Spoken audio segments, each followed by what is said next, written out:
ಎಲ್ಲರಿಗೂ ಈಗ ನಮ್ಮ ಇಲ್ಲಿ ಹತ್ತಿರ ಒಂದು ಗದ್ದೆ ಉಳ್ತಾ ಇದ್ದಾರೆ, ಹಾಗೆ ನೋಡುವ ಅಂತ ಹೇಳಿ ಹೋಗ್ತಾ ಇದ್ದೇವೆ.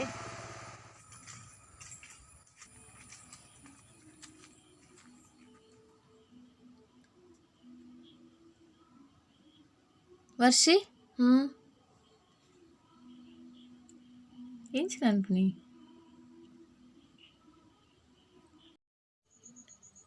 ನಾವೀಗ ಗದ್ದೆಗೆ ತಲುಪಿದೆವು. ಗದ್ದೆ ಉಳುದು ಕಾಣ್ತಾ ಉಂಟು, ಆದರೆ ಇಲ್ಲಿ ನಿಂತು ನೋಡಿದರೆ ಸರಿ ಕಾಣುವುದಿಲ್ಲ. ಅದು ಆಚೆ ಗದ್ದೆಯನ್ನು ಉಳುದು, ಈಚೆ ಒಂದು ಗದ್ದೆ ಉಂಟು. ಹಾಗೆ ನಾವು ಹತ್ತಿರ ಹೋಗಿ ನೋಡಬೇಕು, ಸರಿ ನೋಡಬೇಕಿದ್ರೆ. ಈಗ ಇಲ್ಲೊಂದು ತೋಟ ಉಂಟು, ಈ ತೋಟದಿಂದಾಗಿ ಹೋಗಬೇಕು, ಹತ್ತಿರ ಹೋಗಿ ನೋಡುವ ಅಂತೇಳಿ, ಆಗ ಸರಿ ಕಾಣ್ತದೆ. ಹಾಗೆ ಹೋಗ್ತಾ ಇದ್ದೇವೆ, ಈ ತೋಟದಿಂದಾಗಿ ಹೋಗಬೇಕು.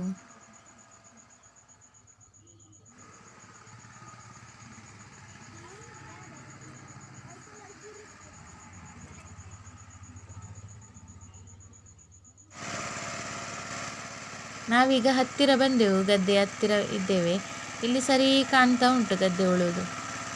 ಹಾಗೆ ನಾರಾಯಣನ ಗದ್ದೆ ಉಳ್ತಾ ಇದ್ದಾರೆ. ಅವರು ಗದ್ದೆ ಉಳುವುದನ್ನು ನೋಡುವಾಗ ನಾವು ಸಹ ಗದ್ದೆಗೆ ಇಳಿಯುವಂತಾಗ್ತದೆ. ಹಾಗೆ ನಾವೆಲ್ಲ ಅವರ ಹತ್ರ ಹೇಳ್ತಾ ಇದ್ದೇವೆ, ನಾವು ಸಹ ಒಮ್ಮೆ ಟ್ರೈ ಮಾಡ್ಬೋದು ಅಂಥೇಳಿ. ಅದಕ್ಕೆ ಅವರು ಬನ್ನಿ ಬನ್ನಿ ಅಂತ ಕರೀತಾ ಇದ್ದಾರೆ.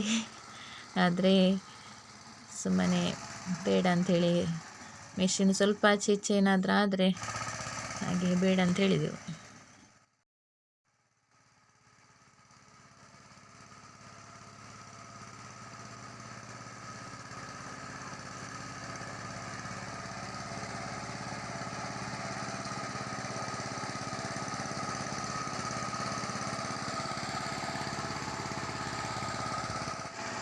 ನೋಡಿ, ಈ ಗದ್ದೆಯಲ್ಲಿ ಭತ್ತದ ಬಿತ್ತನೆಯನ್ನು ಮಾಡ್ತಾ ಇದ್ದಾರೆ.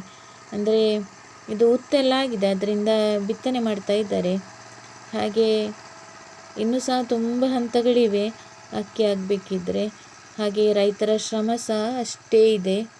ನಾವು 3 ಹೊತ್ತು ಊಟ ಮಾಡ್ತಾ ಇದ್ದರೆ ಅದರಲ್ಲಿ ಎಷ್ಟು ಜನರ ಶ್ರಮ ಅಡಗಿದೆ ನೋಡಿ. ಇನ್ನೂ ತುಂಬ ಕೆಲಸಗಳಿದ್ರಲ್ಲಿವೆ.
ಹಾಗೆ ನಾವು ಇಲ್ಲೇ ಕೂತ್ಕೊಂಡು ನೋಡ್ತಾ ಇದ್ದೆವು.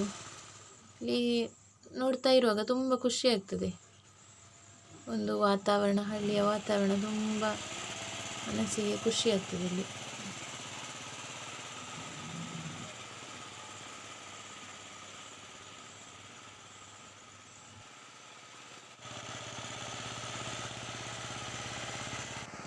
ಇದು ನೋಡಿ, ಗಜಲಿಂಬೆಯ ಮರ. ಇವರ ನಾರಾಯಣನ ಮನೆಯ ಅಂಗಳದಲ್ಲಿ ಇದರ ಮರ ಇದೆ, ತುಂಬ ಆಗಿದೆ ಇದರಲ್ಲಿ.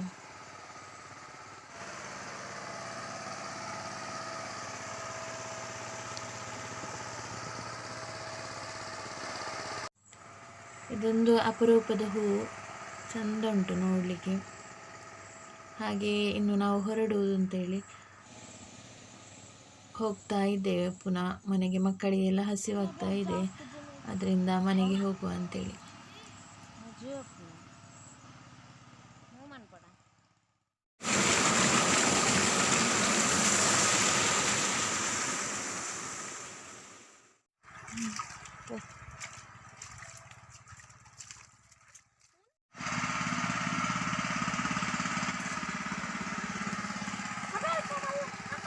ಈ ನೀರಿನಲ್ಲಿ ಸಣ್ಣ ಸಣ್ಣ ಮೀನುಗಳಿವೆ, ಅದನ್ನು ಹಿಡಿಲಿಕ್ಕೆ ಅವರು ಮಕ್ಕಳು ಟ್ರೈ ಮಾಡ್ತಾ ಇದ್ದಾರೆ.